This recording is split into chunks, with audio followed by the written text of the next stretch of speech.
A day before the presidential inauguration, political pollster Frank Luntz asked a small group of voters to describe the United States in one word. Jim. Divided. Lisa. Deceased. Deceased. Oh my God. Amen. Stephen. Lost. Spencer. Delusional. This is awful. This is awful. This is actually the polite part of the conversation. You have people who have chosen to completely ignore facts and reason for fantasy and wild delusion. If you listen closely, you'll hear voters on the left and the right agree, yes, delusion is the problem. Absolutely right. 100% agree. And then you'll want to cover your ears. Somebody please explain what facts you have that has not, All right. not been shown. Well, you're not even Right listening. now, we don't know. There's no facts out there. Stop. You're just blabbing. You're Let not me even explain. listening to anybody's response. I'm trying You to don't get have to give a facts out. response. You're not listening to anybody's response. Somebody You're talk. Pamela, just give a blabbing, response blabbing, then. blabbing. Talk. Everybody stop. Did you go and listen Everybody to the stop. Georgia hearing? Pamela, stop. Pamela, stop. Camille. To Everybody. any of the Georgia hearings? Pamela, stop or I will disconnect you. You can watch the full clip on Frank Luntz's Twitter feed, along with many other clips that show how our national conversation is not just polarized, it's breaking down. He's never seen voters fight like this. I've really had it.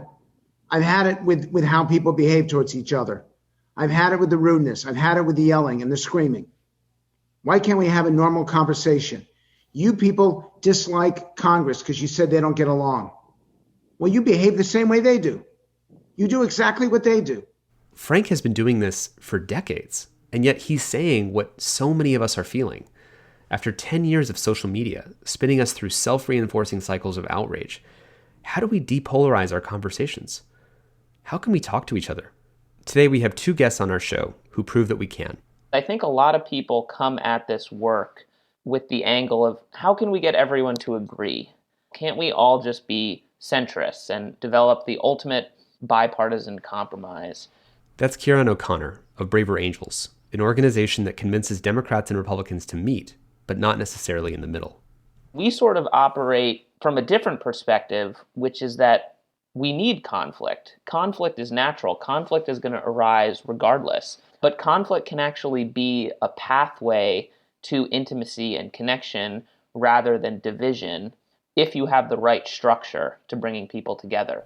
We're about to hear how Braver Angels develop a structure for those conversations between Democrats and Republicans. We'll ask their national ambassador, John Wood, to walk us through the techniques that they've refined through years of trial and error. There are things at Braver Angels that I think we have learned, that we've discovered, that we can build upon, that work. Which will lead us to an even more urgent question.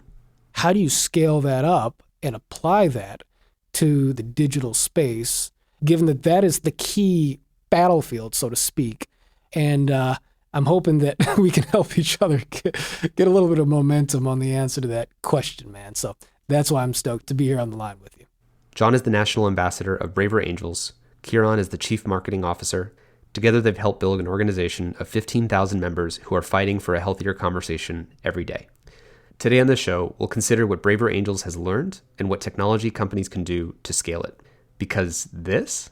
I'm trying to get facts out. You're not listening to anybody's response. Somebody Pamela, talk. give a response Bring then. it. Talk. must stop.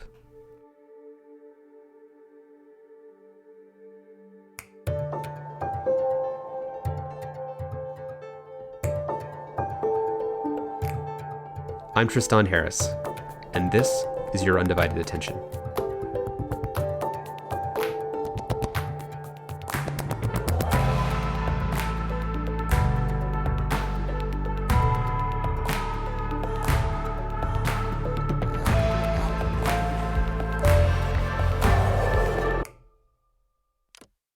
It is fantastic to be with you guys, and I think we're just here together to try to figure out what are the moves that are available to reclaim some shared reality and ability to have conversations. We have some urgent problems we're facing, and if that clip by Frank Luntz represents where we are in politics and in just our ability to have conversations with each other right now, we're in some serious trouble, and I do worry that it is representative of where we are conversationally. And do you guys want to just kick off with a little bit about maybe your backgrounds too and your reactions to that clip? So this is John Wood Jr. And yeah, it is daunting. That clip from Frank Luntz sort of shows you that is the chatter playing in the back of the American mind right now, or in the front of it, actually. We are living in a universe of narratives that unfold in parallel, that intersect in certain places, but largely deliver us to just totally separate realities. I think the clip shows that when it comes to conversations generally, and particularly conversations about politics, people are so conditioned now to see them as zero-sum games.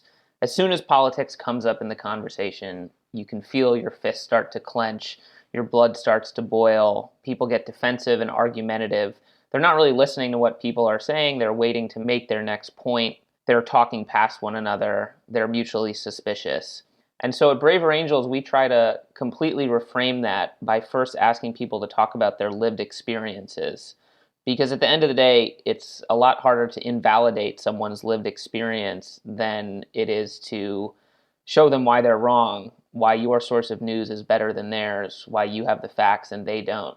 So that's often where we start, is we encourage people to talk about what are the experiences you've had that have shaped your worldview. When was Braver Angels founded? How did this all begin? So Braver Angels began about 3 weeks after the 2016 election, and it started with a workshop model that was developed according to the principles of family therapy, specifically couples therapy. It was developed by Dr. William Doherty. He's a professor at the University of Minnesota, one of the country's foremost family therapy experts, who work specifically with couples who are on the brink of divorce and are essentially taking, one last stab at saving their marriage.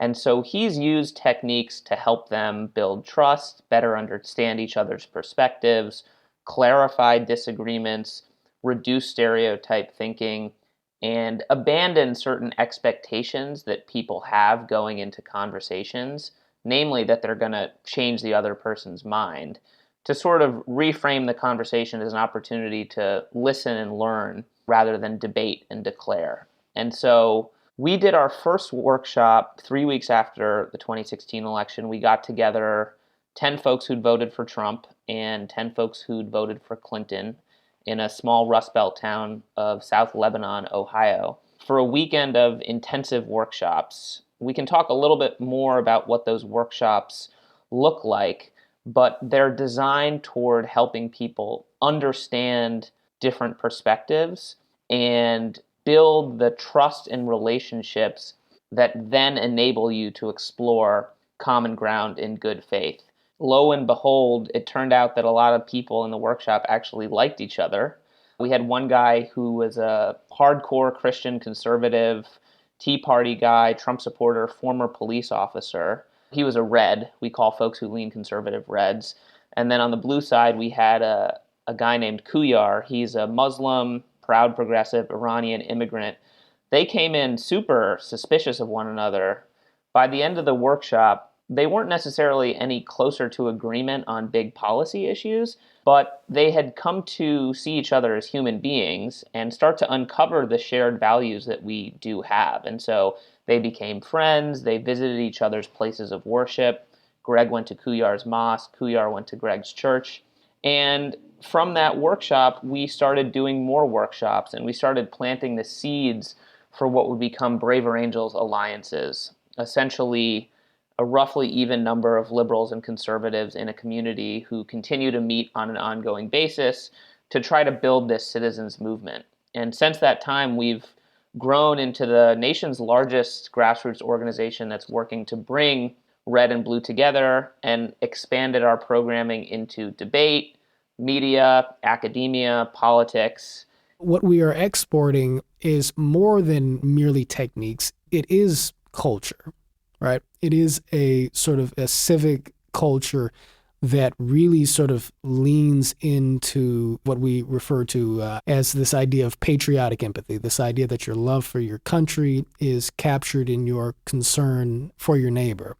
And even though most people who participate in our programs probably don't become members, they're touched by that and they carry the norm on with them. And, we can point to how this works in local communities. We can point to how this works in interactions between Braver Angels members and their communities and local city governments, so on and so forth.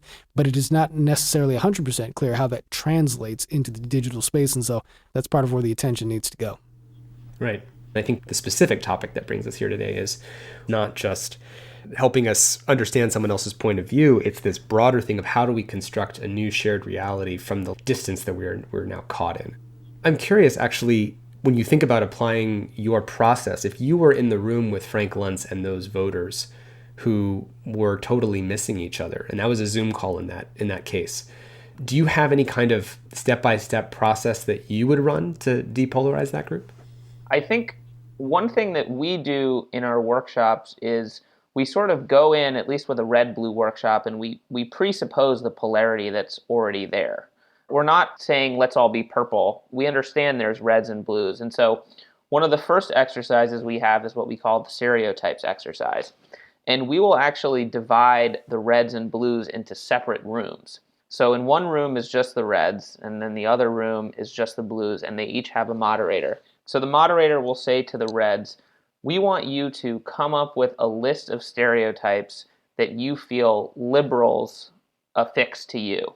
And then in the other room, the moderator will say to the liberals, you guys need to come up with the top 5 stereotypes that Republicans call you guys. And are the other side in the room when they say this out loud, the stereotypes of them, or are they doing it just for themselves? So it starts separately. So the conservatives will be in one room and they say, well, liberals think we're racist. They think we're stupid.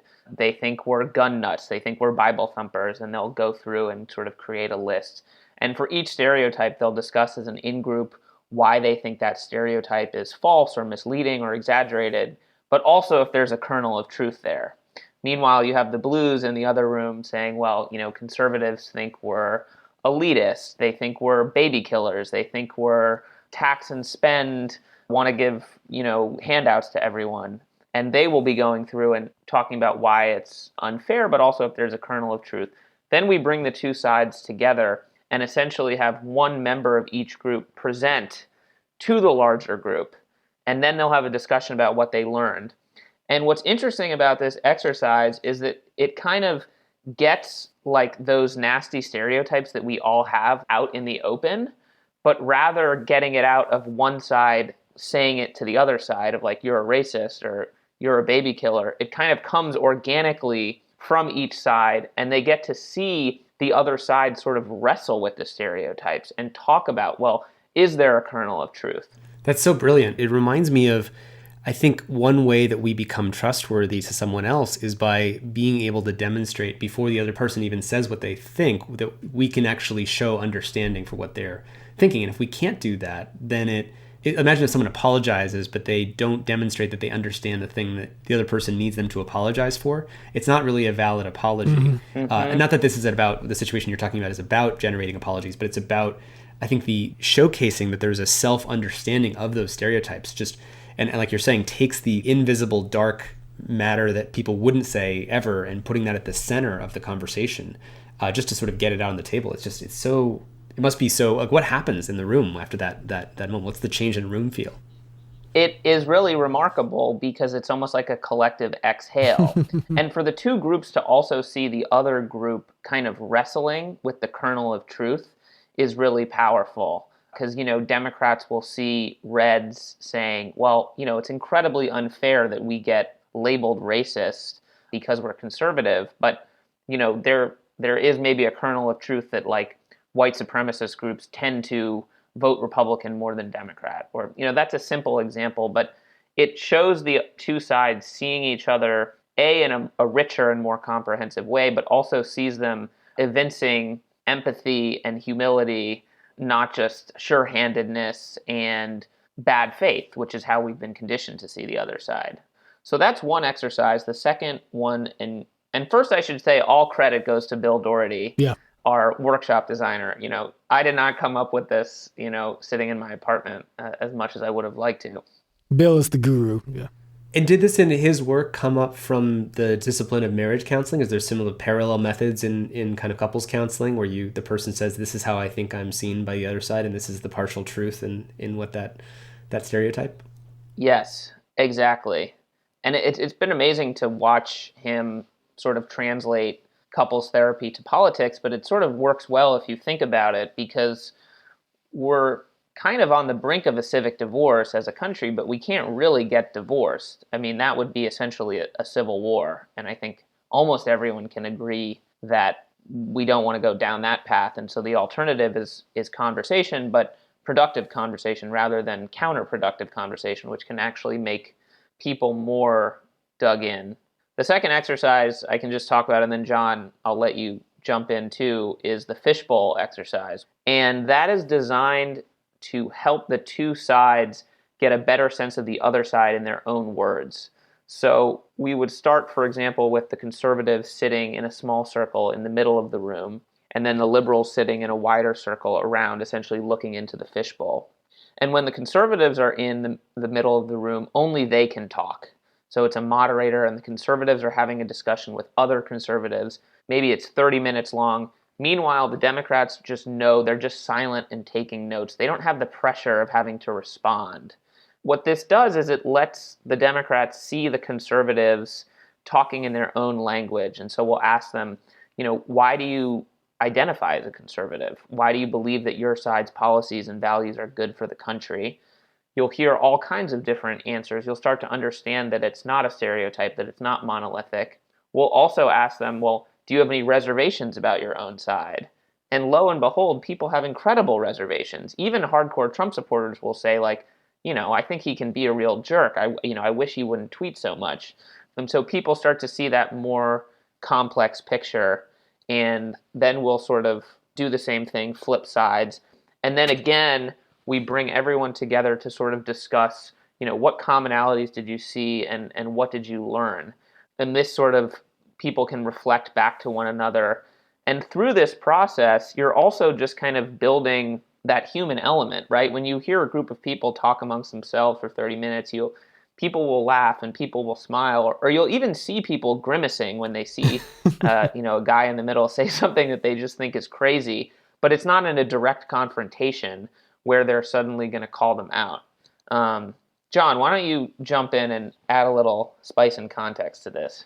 Well, I was going to call our attention actually to the third activity in the Red Blue Workshop, which is where the moderator will split up the group and pair individuals from each side with each other. Or you might have two individuals from each side, but they will ask why the person on the other side believes something. But the moderator is there to sort of guide the framing of the question. If you are a blue speaking to a red and you're, let's say, curious about the question of why they are pro-life, the wrong way to ask the question is, why don't you think women should have control over their own bodies, right? Because truth be told, that is the way conservative beliefs are characterized on the subject. But generally speaking, conservatives do not think in their own minds, I really want to keep women from making their own decisions today. How can I do that? Even if it amounts to that from a progressive perspective. And so if a person starts to ask the question in that way, the moderator will sort of gently, redirect them. So there's a moderator in the middle between each couple, meaning there's a third person for each group of right. two. Now you might have, so we take turns. In the Red Blue Workshop, there are only two moderators overall, so they'll bounce from one pairing to the other, and others are listening to this process. But a core aspect of what it is we do across many of our activities, I think including the Red Blue Workshop, is we seek to sort of cultivate in people the capacity to be able to reflect the views of the other party in terms that the other party might him or herself use to describe their own point of view, to reflect a person's beliefs in an emotionally accurate way, not just in a way that's technically accurate from your own subjective point of view, but in a way that is emotionally accurate in language that will resonate with the other individual. And this gets to something that I heard you say a few minutes ago, Tristan, which is I think that you referenced the importance of people genuinely feeling heard and understanding that they've been heard by a party in a conversation. And so Bill has an acronym that he employs that sort of applies across the spectrum of our activities. It's LAPP, L-A-P-P, and the acronym is L for listen, A for acknowledge, P for pivot, and P again for perspective, right? So the idea is that you listen to the other party, you acknowledge the other party, and part of acknowledging is paraphrasing. So rather than saying you don't believe that women should, have a right to their own bodies, Blue might say to a Red, your belief is that life is sacred even in the womb, and that while a woman is equal and has a right to choose, none of us have a right to choose when to end the life of another innocent human being, even in the context of pregnancy, because life is so sacred, right? And that framing, that articulation of it is far more likely to be emotionally resonant with the person who actually holds that belief. So that is an aspect of acknowledgement. Pivot is just it's a transitional sort of marker, employing perhaps an I statement as opposed to a truth statement. So a truth statement would be, unborn, babies are not really alive in a meaningful way. It's technical, but it's not morally the equivalent of somebody who's out of the womb, so on and so forth. Rather than just launching into your perspective, you pivot by saying, this is why I feel differently about the issue, or in my experience, this looks a bit of a different way. And then in rooting the perspective that follows in your subjectivity, using that I frame, this is how I feel, then you can shift in the direction of the final step, which is offering your perspective. So if you're a pro-choice individual, you might say, well, in my experience, I feel that on the one hand, life in the womb hasn't really developed in the way that a person who is fully conscious is, and that makes it a different kind of moral equation. But what I know, or at least what I feel, is that a woman's right to choose is really a sovereign thing, and that's a sacred thing in and of itself. And I don't think we can have meaningful equality without that. The substantive disagreement remains. Right.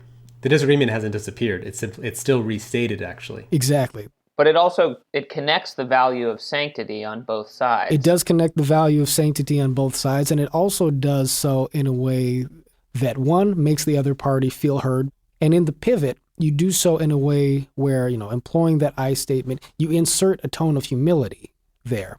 And humility is an important factor here, because when I say, well, in my opinion, in my experience, or, the way I feel about this, rather than just sort of stating your opinion as if it were a fact, and maybe it is a fact, but rather than stating it that way, you introduce a degree of modesty that implies respect for the other individual, in the sense that it does not come across as you considering your vantage point, your perspective, to be superior by virtue of the fact that you hold it, that you're a blue, that this person is a red, and therefore by definition, in some sense, their opinion ought to be marginalized in the conversation. Humility implies a respect for the other party, which signals to the other party that you are treating them as an equal in the dialogue and seeking to bring them in collaboratively. And within that, the seed of trust is sown, and that in and of itself sprouts from a starting point of goodwill necessarily.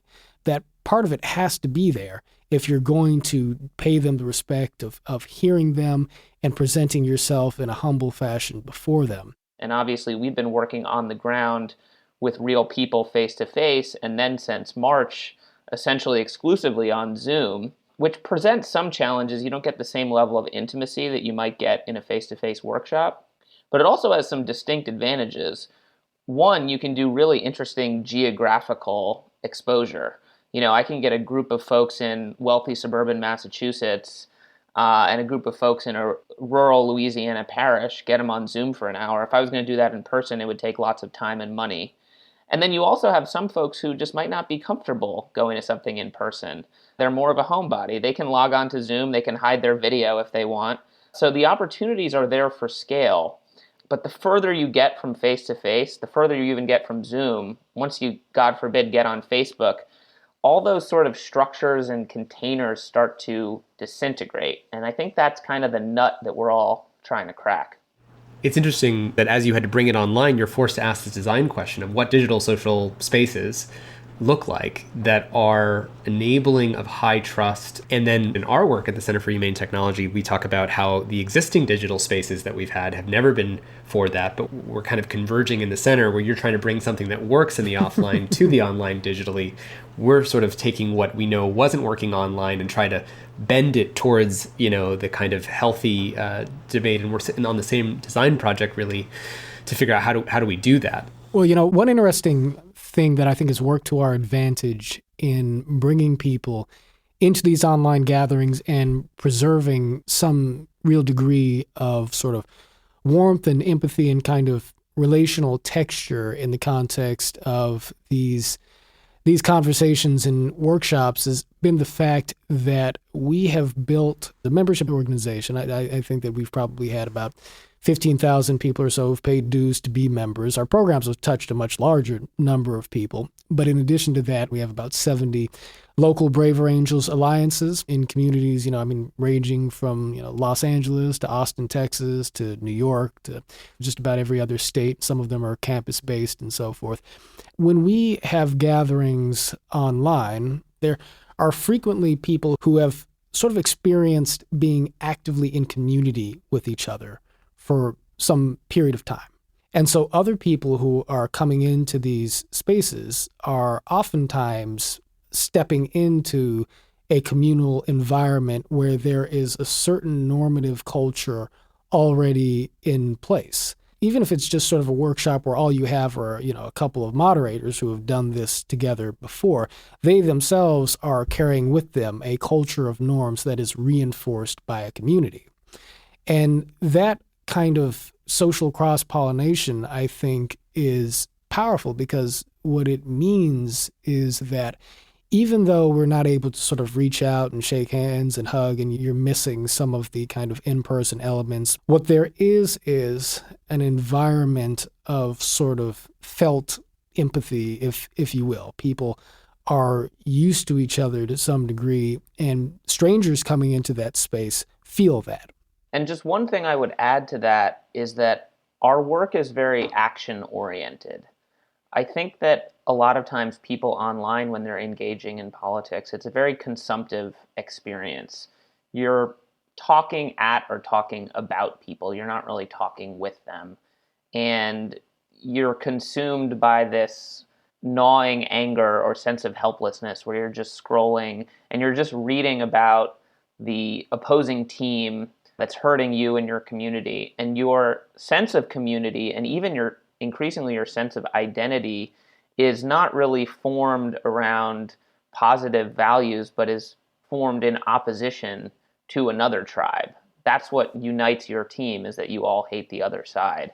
And what we found is that when we give people an opportunity to not just talk, but actually work and organize together, that kind of transcends political differences and is actually particularly attractive to conservatives who might be sort of suspicious of the more, wishy-washy or touchy-feely perceptions they have of dialogue. Here's an opportunity to actually make your voice heard on a level playing field, put your shoulder to the wheel with someone you disagree with, and you're doing it with them because you guys disagree, but because you subscribe to a higher patriotism that wants to hold the country together and wants to create more hope and less despair. I saw on your website, there's some words that you had to figure out how to describe what you're doing in a way that would be open and attractive to kind of all the different sides so as not to alienate. And I can imagine if you use certain, hippy-dippy words of nonviolent communication or things like that, you're probably not going to bring people from the right in. If you use certain other words, you're going to alienate other groups. I find that also interesting because we don't just have a reality fracture, we have a language fracture. We have immediate dog whistles that even just by using one moral frame, we invoke, oh, I see, I can mind read him or her. They just already believe this. We don't even have a chance of connecting. I mean, an example is if someone in their Twitter profile has the pronouns, he, him, she, her, they, versus if someone in their profile has a American flag, in their bio, immediately there's a sense of, oh, I know which t-shirt you're wearing. And I think if we, because of the level of division that we're now in and how deep it is, I think being aware of those invisible t-shirts that we don't realize that we're wearing, which might predispose people to not even engage with an open, not even just open mind, but an open heart, an open relational dynamic like you're talking about. I just think this is one of those underemphasized things that, you guys are doing with making sure that the doorway is open. But that, I don't think, can come before the actual rehabilitation of the sense of community that exists between us. And that, in turn, has to be a function, as Ciaran said, of trust. And I think that if you wanted to even insert something, a layer beneath that, in my mind, it starts really with the sort of value or virtue of goodwill as kind of the a priori starting point for all social interaction, for all social and civic engagement. And so a large strain of philosophical influence within Braver Angels, and certainly for myself personally, derives from the teachings of Kingian nonviolence, right? The nonviolence of Martin Luther King Jr. And in the nonviolent philosophy, Dr. King teaches, as others have taught, that love is a social value. And King understood love as being not, affectionate or romantic love, but a love that simply equates to goodwill. This idea that we intend the best, even for those people who we disagree with, even for those people who actively oppose us, on matters of justice or freedom or any other range of things. And King explained the value of this in a couple of ways. On the one hand, love or goodwill in this sense is a more effective vehicle of speaking to the conscience of the opposition, if you will, signaling to the opposition that even though we are at odds and even though I seek to prevail on a certain question, ultimately, we do not seek to sort of humiliate the opponent, but to win his friendship and understanding if it is possible, and to co-create community together if we can move to the place of realizing a higher truth together. And even if you fail to win somebody over in that way, you alleviate from yourself the psychological burden of hatred. You alleviate from yourself the psychological burden of fear, because when you love somebody and actively intend the good for them, you're much more disposed to see their humanity, and it's a little bit harder to be afraid of somebody who you genuinely understand. Therefore, we need, I think, a language as well as norms that correspond to the deeper values from which such language might spring, that ultimately seeks to manifest and model what goodwill looks like in practice, in how it is we interact and engage with each other. And so there's sort of an invisible framework of goodwill that surrounds everything that we do on a methodological level, and that also pervades the culture that we are developing in Braver Angels space, and thus what we are exporting out of that space into the broader kind of landscape. So I think that's a good kind of anchoring for sort of like the values that drive us and how we deal with the epistemological and the language polarization, those impasses. I look at that clip of Frank Luntz and the community people fighting as present instantiation of the problems. I think the events of January 6th make this much more real for people. It has never felt more true that we are living in a completely, not just different language set, but different historical balance sheet of grievances that we've seen. Just like it is in a conversation an unfair thing to do to take the least charitable moment of someone else's actions and to project that with the widest possible surface area and say that person is this thing that they once did this one time, and make that the predominant way that we perceive their behavior. Right. I'm thinking about the Stephen Covey quote that, we judge ourselves by our intentions and we judge others by their behavior, meaning we always give ourselves this sort of positive benefit of the doubt. I would know that my intentions were good and I made this mistake in saying one extreme thing one moment, but then people will take that one mistake and then blast it out and air it 24/7 on the other side. And when that's happening back and forth, lobbing these threats, these sort of misperceptions of each other, it leaves no room for even saying it's worthwhile for me to engage in a conversation for you, because it looks like the grievance balance sheet is so long that you don't deserve my coming to you with good faith and goodwill. I don't want to make it so extreme, but that's kind of where I worry about when I think about the additional layers of distortion that social media adds. It creates this almost insurmountable hill of evidence about why the other side shouldn't even really be worth talking to. And that adds a second layer, which I'm sure we'll get into and you guys deal with all the time, is the dehumanization frame, which is that I no longer view them as worthy of my good faith, stepping out of myself and being kind and reaching out my hand and giving the benefit of the doubt. That's what I'm worried about, is how do we heal when the fractures run that deep and among so many different parts of the stack, the relational stack, the language stack, the trust stack, the information stack.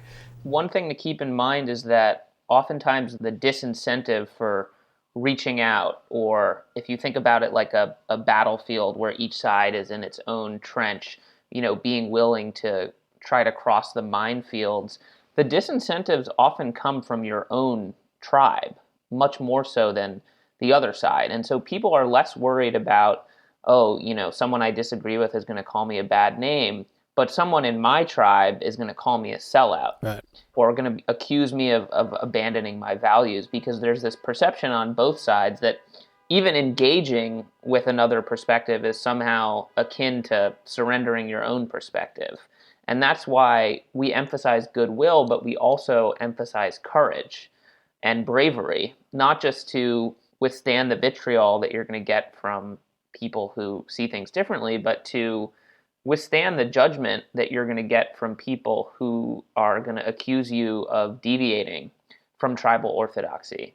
Ciaran makes a very key point. When you enter into Braver Angels, you also have the experience of sharing a space with people who share your own political preferences, who are also sort of committed to this wider ethical frame that is rooted in goodwill.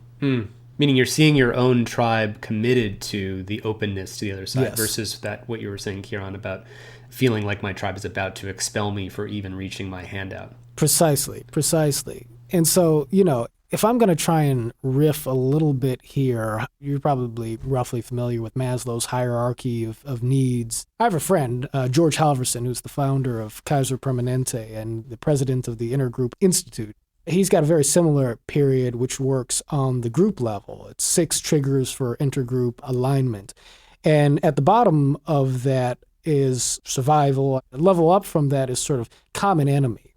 One thing that motivates groups to band together is when they have recognized a common opposition. A level up from that is teamwork, collaboration. We have a common purpose. But a level even above that is the level of us.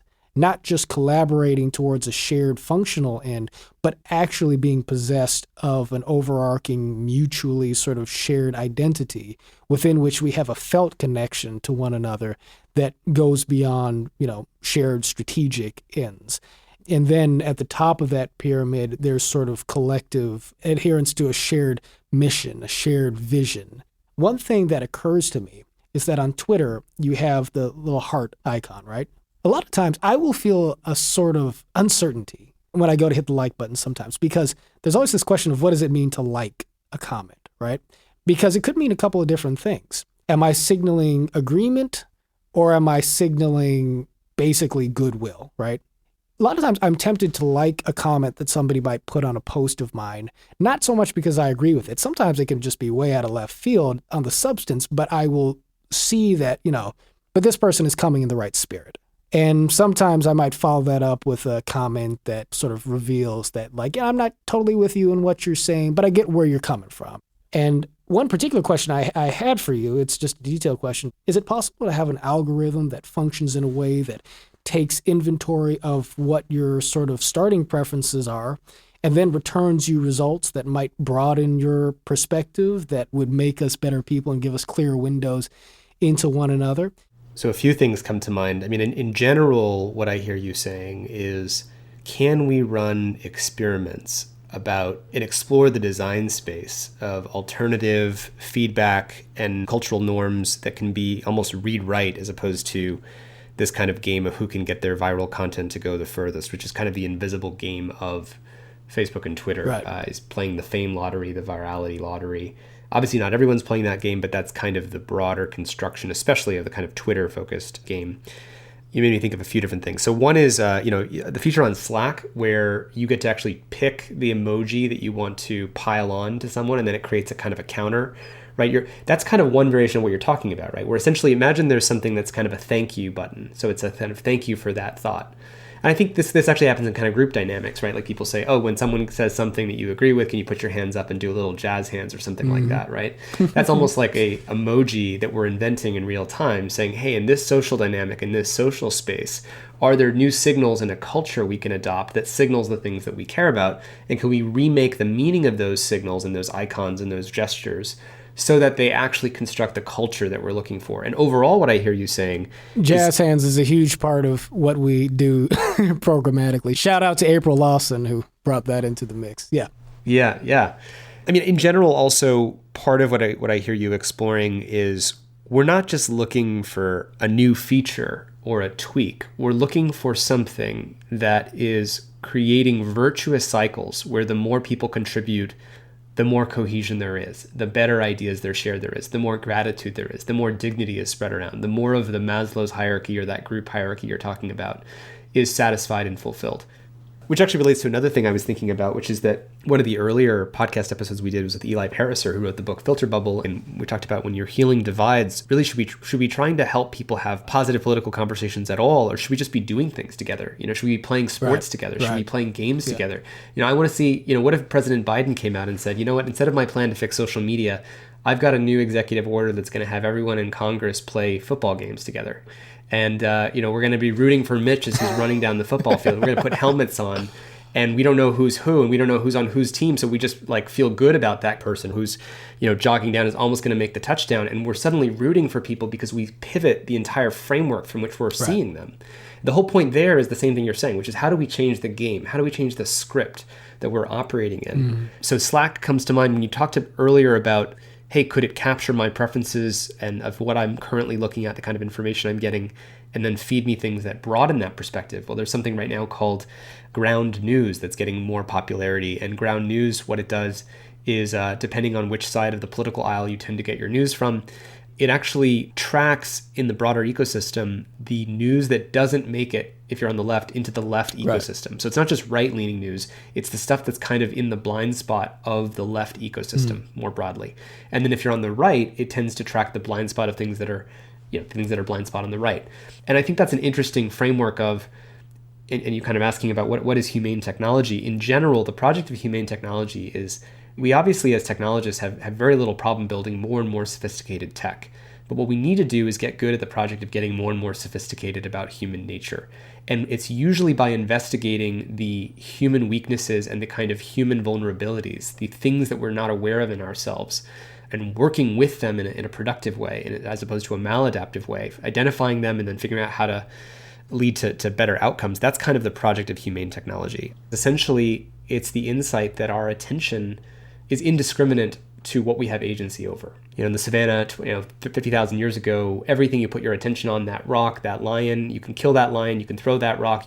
And so our attention was coupled with what we have agency over. But now we live in a world where our attention goes to things that we don't have agency over. In fact, more and more of the surface area of our attention is focused on things that we don't have power over, and that feels gradually disempowering. It's actually adding kind of disempowerment pollution into the balance sheets, into the human nervous systems of everybody as they just sit there in the world basked in inability to change the circumstances that they're constantly seeing that make them more and more upset. If I point my attention to the things I don't have power over, my natural inclinations will point me into doing things that are actually maladaptive or unsuccessful for what I'm intrinsically feeling. And we need these wise practices. I would call your whole process, the Braver Angels process, a kind of humane technology for bringing groups into deeper alignment and allowing more understanding to happen. Nonviolent communication is a humane technology. Byron Katie's The Work is a humane technology. Meditation is a humane technology. Taking 5 deep breaths that are 7 seconds long on inhale, 7 seconds long on inhale is a humane technology, because all of them are operating at some deeper underlying truth about how we work. Right. You can get lost forever in a negative narrative about the other side or a positive narrative about your side that is impressive and psychologically overwhelming because it never ends. And yet, even though it's endless, it is always incomplete, because it's not just a matter of the data points pointing to a certain narrative being unending. It's still missing the larger sort of spherical reality within which all of these different points of information exist in relation to each other. You just restated my point better than I could say to myself. I feel emotional.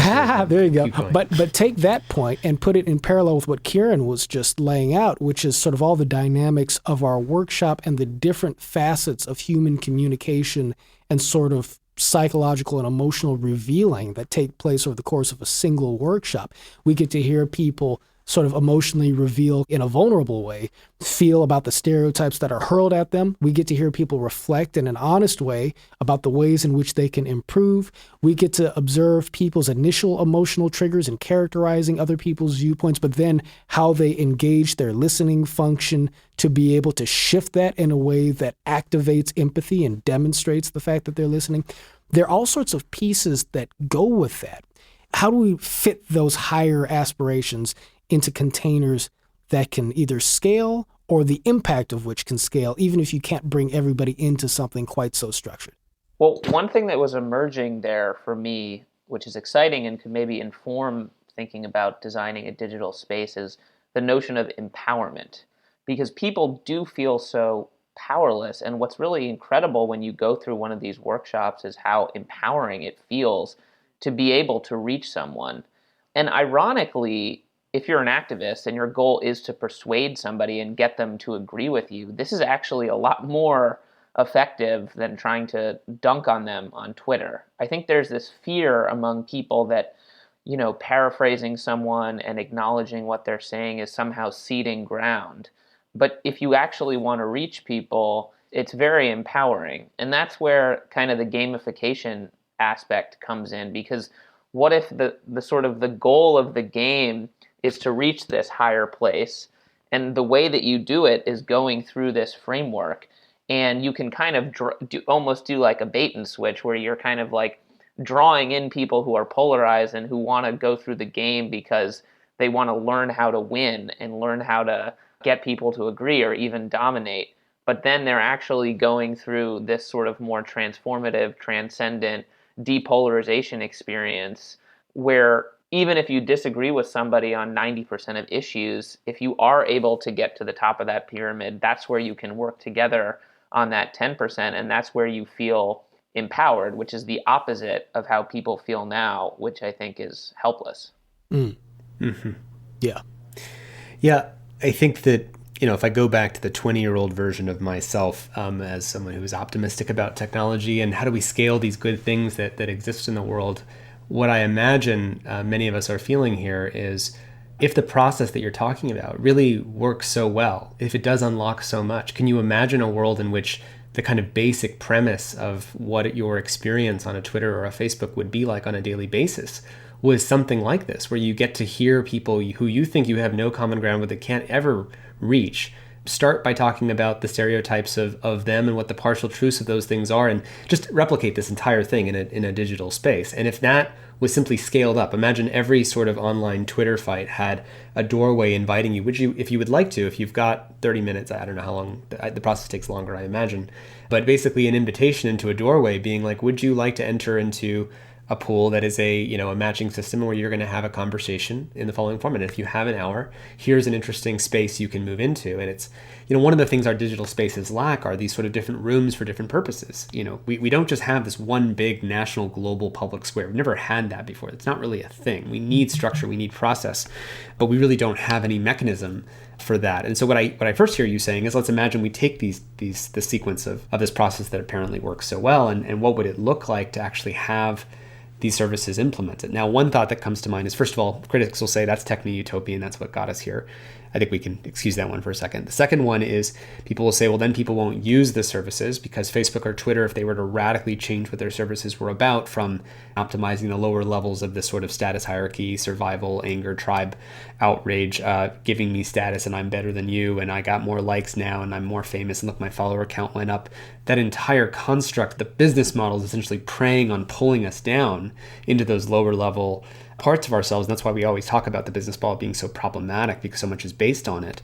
But you can imagine, especially if there was some kind of publicly funded BBC-like, NPR-like public broadcasting version of social media that was really oriented around how we can have many different rooms that we can walk into, many different conversational styles and games that we could play. And Braver Angels is one group, and there would be, I'm sure there's different groups with different kinds of techniques. And I think that's the kind of optimistic vision that keeps us here. Yeah, and I think that you could employ status in digital architecture, such as what we're sort of, brainstorming about here, in a way that could be effective. So, for instance, if you have these different rooms that you can go into, right, it's one thing to say, oh, you've had a, sort of an exchange on a certain subject or something like that.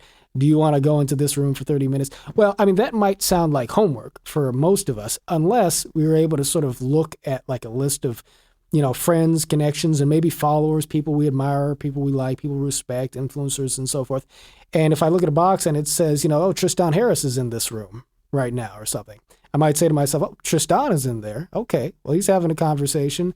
And, somehow or other, it's visually represented to me that like, oh, he's moving up the pyramid, or he's racking up, I don't know, followers or what have you, going through these interactions. Let me follow Tristan through that door. I might not have done it if Tristan wasn't there, but he is, And I think that when you look at the way societies function, generally speaking, we are always going to be social creatures. And as we organize ourselves socially, you tend to have society is not just one big hierarchy. Society is a bunch of, little hierarchies that exist. And I imagine that there could be some way, even through a somewhat sophisticated and complex structured sort of social digital architecture, to leverage those points in a way that actually makes participation in such a framework an exciting thing and something that triggers our quick sort of levels of social and emotional motivation in a way that leads into these higher aspirations. Or at least I should hope so.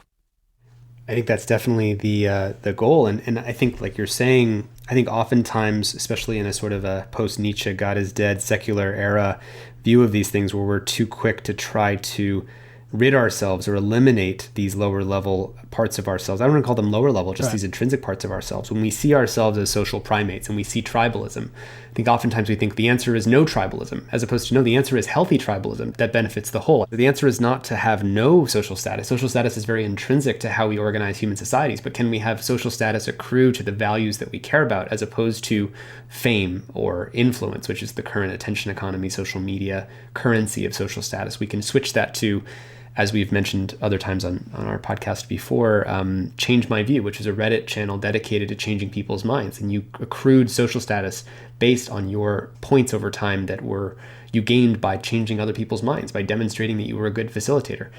In this case, in your work, I mean, there are the kinds of people who accrue the badges and the status and reputations for being the best moderators for Braver Angels process, I'm sure. Mm-hmm.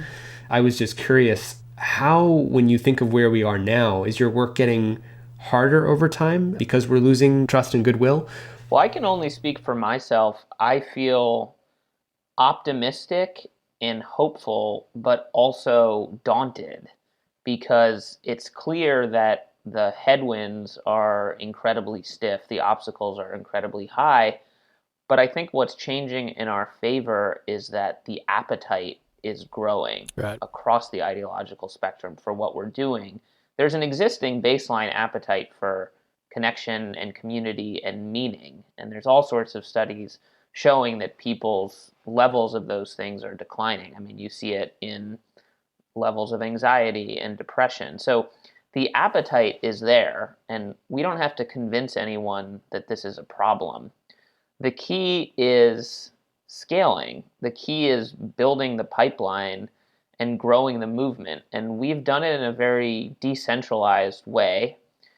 It's very bottom up, it's volunteer driven, it's action oriented. And we've been growing fast, but I think the challenge for us in 2021 and this decade and beyond, because this is really a generational challenge. And that's why we're so focused on working with high school students and college students. The challenge is, how can we scale to the point where we really have the muscle to not just influence individuals and communities, but influence institutions. The institutions that really shape the direction of American life, whether that's in media or academia or politics. And you look at organizations like the NRA or the Sierra Club, organizations that have millions of members. I think there are organizations that have can claim 1% of the population as members. If we could get to that size, then we can really alter the incentives of elites who are creating this vicious cycle rather than a virtuous cycle. And then when you change incentives, that's when you change behavior and you give people permission to do this so that it sort of becomes natural. And I think what John and what you were saying is that when thinking about designing a structure, it's important to be sort of clear about the purpose and goal up front. Like that Reddit channel, you walk in knowing that it's about change your mind. You sort of understand why people are there. There's some element of common purpose or common struggle or common sacrifice. And so it's hard to think about, what could Twitter or Facebook, if they found a conscience, work around the edges to change their platforms. I don't know. But if you were creating something from scratch where you were really clear about the goal, or how do you win the game, or how do you make your way up the hierarchy, I think you would attract people, and then you would sort of attract followers who are taking their cues from the larger atmosphere. Yeah. Right. Well, I don't have too terribly much to add to that. I mean, I think that, first of all, there is sort of an inverse correlation in a sense to the fortunes of the nation, and I think our own strength and momentum as an organization, simply because on the one hand, the problem of our divisions and the consequences thereof become more and more pronounced, but the more pronounced it becomes, the greater the awareness of the problem becomes and the greater seriousness with which people treat that. And so that's certainly been occurring to our favor. I mean, our membership has risen quickly over these last few months. Our fundraising has shot up. More and more serious people are getting engaged with our work, asking how they can be a part of it. And, I think that we're just at the beginning of that. And so in that sense, this is a very exciting moment for us. But ultimately, it is daunting because the problem is just as big as we've been indicating it is in this conversation. And yet what does give me some confidence is that I do think that there is ultimately I'm a person of faith, but even if you put that aside, I think that there is an evolutionary impulse within humanity as sort of a collective organism towards generating experiences, connections, and a mode of functionality collectively that is drawn towards a higher way of being because it is a better way of being and a more satisfying way of being. I mean, there is a greater sort of joy that comes from truly connecting with people and truly loving people. And I think that the story of humanity, broadly speaking, has been to move in the direction of forging greater and greater bonds across greater and greater differences. Because if that weren't true, I literally don't think, we would be here. I certainly would not be here. I'm a person who, product of a multicultural and biracial family, and a family that came together across great socioeconomic, divisions in a country that itself has endured as the combination of all sorts of social and cultural elements that would not have easily meshed, and still don't easily mesh, but would not have meshed at all necessarily in ages of human history past. Yeah, and I think the question we have to ask with the technology side of it is, how does technology not make it so that this is an uphill battle of increasing steepness every day? Because sometimes I think of this as a like the plastic problem, right? Like, we are generating just so much plastic, and we might come up with something that starts to clean up some of the plastic mess, some new algae that will eat it or something like that. But then we're still generating the problem at greater and greater scales because we've got profit motives directly tied to the amount of plastic that gets emitted. And we don't want to be in a cleanup process of polarization or of plastic. We want to be in as you said, have the entire digital environment be doing Braver Angels times, a million. I mean, the kind of exponentiated version of what you're all working on. That's so brilliant. And, were we to have more time, I think what I'm really interested in is, how do you reflect back to someone else of a different perspective or their point of view when we're so split at the level of history, attention, examples, grievances, understanding, trust. There's this whole other area we didn't really get to go into, but I think the fractures run fractally deep, ironically, and we have to find a whole bunch of disciplines. And as you said, it starts by looking at the technology of human nature and figuring out it's all there. It's not going to go away. Tribalism is going to be there. The stereotype method, that way that our mind consolidates information and creates summaries of other people's view, and those people are like that, and I can mind read their perspective. That's all just how we naturally work. The question is, how do we get sophisticated about all those natural inclinations and then geometrically have them align to bring out that better part of us, as opposed to use those stereotypes in a way that then just reinforce a conflict escalation cycle that only makes things worse. I think that's perfectly stated, and all that means, therefore, is that we got to have a round two.